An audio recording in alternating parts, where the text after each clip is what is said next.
সবর ও আল্লাহর প্রতি ভরসা, এই দুই গুণ আমাদের শিখিয়ে গেছেন একজন নবী, যার হৃদয় চূর্ণ হয়ে গিয়েছিল নিজের সন্তানদের জন্য।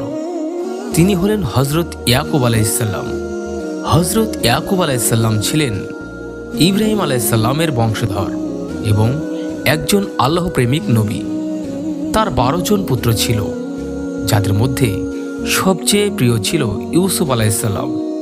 ইউসুফ আলাইহিসসালাম যখন ছোট ছিলেন তখন এক রাতে তিনি স্বপ্নে দেখেন সূর্য, চাঁদ এবং 11টি নক্ষত্র তার সামনে সিজদা করছে।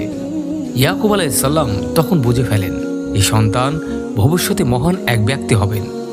তিনি বলেন, হে আমার পুত্র, তুমি তোমার এই স্বপ্ন তোমার ভাইদের কাছে বলো না, না হলে তারা তোমার বিরুদ্ধে চক্রান্ত করবে। সূরা ইউসুফ আয়াত 5।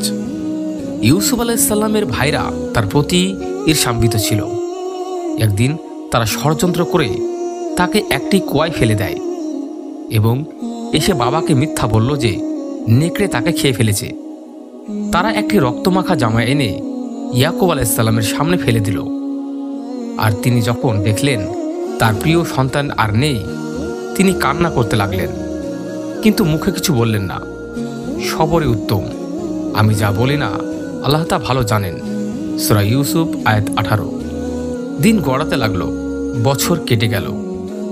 ইয়াকুব আলাইহিসসালাম তার ছেলের জন্য প্রতিদিন দোয়া করতেন। দুঃখে, কান্নায় তিনি একসময় দৃষ্টিশক্তি হারিয়ে ফেলেন। আল্লাহ বলেন তার 2 চোখ অন্ধ হয়ে গিয়েছিল আর তিনি ছিলেন দুঃখ দমনকারী। সূরা ইউসুফ আয়াত 84। তবুও তিনি অভিযোগ করলেন না মানুষের কাছে। তিনি বললেন, আমি আমার দুঃখ ও কষ্টের কথা কেবল আল্লাহর কাছেই পেশ করি। সূরা ইউসুফ আয়াত 86। অবশেষে আল্লাহ তার সব কষ্টের প্রতিদান দিলেন। ইউসুফ আলাইহিসসালাম হয়ে উঠলেন মিশরের শাসক। একদিন তিনি তার ভাইদের মাধ্যমে বার্তা পাঠালেন, তোমরা আমার এই জামা নিয়ে যাও এবং আমার পিতার মুখের ওপর তা রাখো, তাহলে তার দৃষ্টিশক্তি ফিরে আসবে। সূরা ইউসুফ আয়াত 93। ইয়াকুব আলাইহিসসালামের চোখে আলো ফিরে এলো। তিনি ছুটে গেলেন ইউসুফ আলাইহিসসালামের কাছে এবং আল্লাহর শুকরিয়া আদায় করলেন। ইয়াকুব আলাইহিসসালাম এর জীবনের এই অধ্যায় আমাদের শিক্ষা দেয়, যখন সন্তান দূরে সরে যায়, যখন জীবন অন্ধকারে ঢেকে যায়, তখনও আল্লাহর ওপর ভরসা হারাতে নেই, কারণ আল্লাহ কখনো ধৈর্যশীল বান্দাকে ফেলে দেন না। আপনি যদি এই গল্প থেকে অনুপ্রাণিত হন তাহলে লাইক দিন, শেয়ার করুন এবং ইসলামিক শিক্ষার বার্তা ছড়িয়ে দিন।